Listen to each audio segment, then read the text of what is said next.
Halo,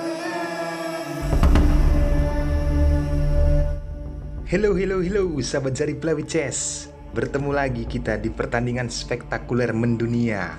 Ini luar biasa teman-teman.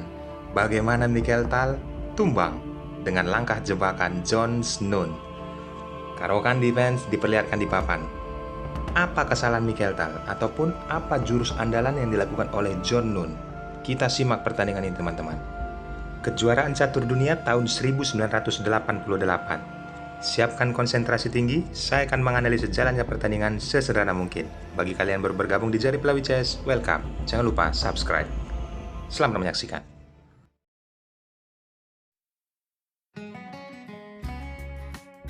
Di sini Jon Snow memegang buah putih dan dia memulai dengan pion E4.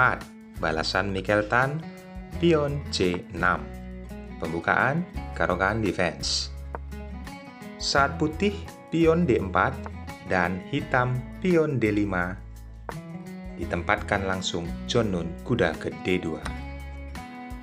Pion pukul pion dan kuda pukul pion. Next, hitam kuda D7 dan putih di sini melakukan pengembangan teman-teman. Kuda ditempatkan ke G5. Balasan hitam kuda F6. Setelah putih kuda F3, Mikhail Tal menaikkan pion E6. Di sini menghambat posisi gajah putih. Lihat dari pergerakan pion E6. Ini dimanfaatkan oleh Jon, langsung penempatan kuda ke E5 dan hitam kuda ke H6. Berikutnya, Jon mengeluarkan gajah ke D3. Diagonal sudah sangat jelas pertahanan raja hitam. Hitam juga mengeluarkan gajah ke D6, persiapan rokade sayap raja. Tetapi di sini mungkin teman-teman berpikir, kenapa menteri tidak pukul pion? Kita kembali sebentar. Berandai menteri pukul pion, maka jelas teman-teman. Kita dapat pelajarannya dengan kondisi seperti ini. Kuda akan pukul pion dan mengancam benteng, kuda pukul kuda, lalu kembali kuda memukul kuda. Apabila raja menerima kuda teman-teman, sudah sangat berdampak, pastinya. Gajah akan skak dan menteri didapatkan secara gratisan. Putih pasti unggul dengan kondisi seperti ini teman-teman. Kita kembali ke partai aslinya. Jadi langkah sederhana yang diperlihatkan ataupun langkah perandaian ini sangat bermanfaat jika teman-teman perhatikan. Di sini hitam tidak pukul pion dengan menteri, melainkan menaikkan gajah ke D6, persiapan rokade sayap raja pastinya.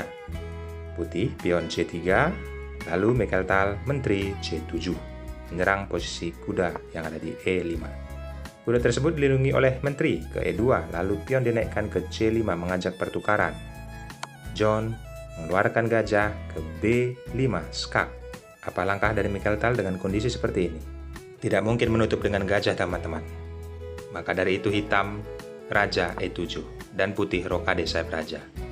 Berikutnya, Mikhail Tal memukul pion center dan dipukul kembali oleh pion teman-teman. Dan melihat hal ini, Mikhail Tal langsung pengembangan kuda ke F5 mengancam pion.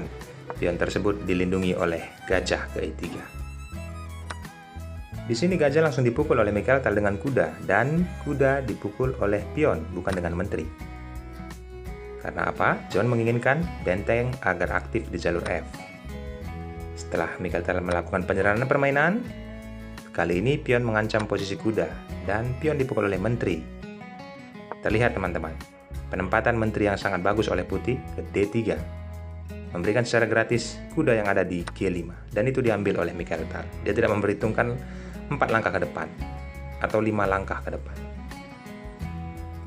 Sebenarnya ada langkah terbaik teman-teman. Kita berandai di sini posisinya pion ke A6 mengancam gajah. Karena apa? Pada saat menteri menempatkan diri ke A3 dan skak, menteri hitam bisa menutupnya.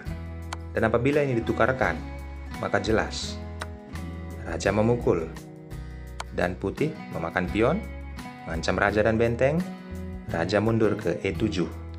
Apabila kondisi seperti ini, kuda pukul benteng, maka pion pukul gajah. Kuda putih tidak akan bisa keluar kembali. Di sini hitam pasti menang teman-teman. Unggul 1 perwira. Tetapi faktanya Mikhail Tal malah memakan kuda tersebut Dampaknya apa? Kita akan pelajari langkah aslinya. Saat menteri pukul kuda, John menempatkan menteri ke A3. Sama seperti kondisi yang tadi, teman-teman. Menteri ditempatkan ke A3 dan skak. Di sini kondisinya sudah berbeda. Menteri tidak bisa lagi menutup. Apa langkah dari hitam? Karena diagonal gajah dan diagonal menteri sudah menyerangnya. Raja ke D8. Lalu benteng ke D1 dan skak. Gajah menutup. Ada langkah brutal sebenarnya yang bisa dilakukan oleh putih, teman-teman. Memukul kuda dengan benteng. Langkah ini sedikit lebih sadis untuk mematikan raja hitam. Yaps. Raja bergeser ke C8. Lalu menteri ke C5. Skak. Raja terhimpit. Kesakitan. Tetapi tidak ada yang salah, teman-teman. John Nun juga memiliki langkah yang luar biasa. Dan ini berbahaya. Dan mematikan rajanya. Dia memukul gajah dengan gajah. Mikhail-tal. Dengan kondisi seperti ini, kuda pukul gajah. Dan pada saat putih pukul pion dengan benteng, Mikhail-tal menyerah. Apabila dilanjut, menteri berusaha melindungi kuda. Maka ini yang akan terjadi. Menteri D6 mengancam kuda 3 kali. Tidak ada yang bisa menyelamatkan. Raja mencoba bergeser ke C8. Maka benteng ke C1 dan skak ditutup oleh menteri. Lalu menteri pukul kuda, raja bergeser ke B8. Jelas, teman-teman. Setelah benteng pukul menteri, pion pukul benteng, kematian tidak terhindarkan untuk raja hitam. Ambil pelajaran pentingnya, teman-teman. Saya telah menganalisis jalannya pertandingan sesederhana mungkin. Bagi kalian yang belum subscribe, ucapkan terima kasih kalian dengan subscribe dan nyalakan loncengnya. Dari kata, saya ucapkan thanks and God bless. Bye-bye.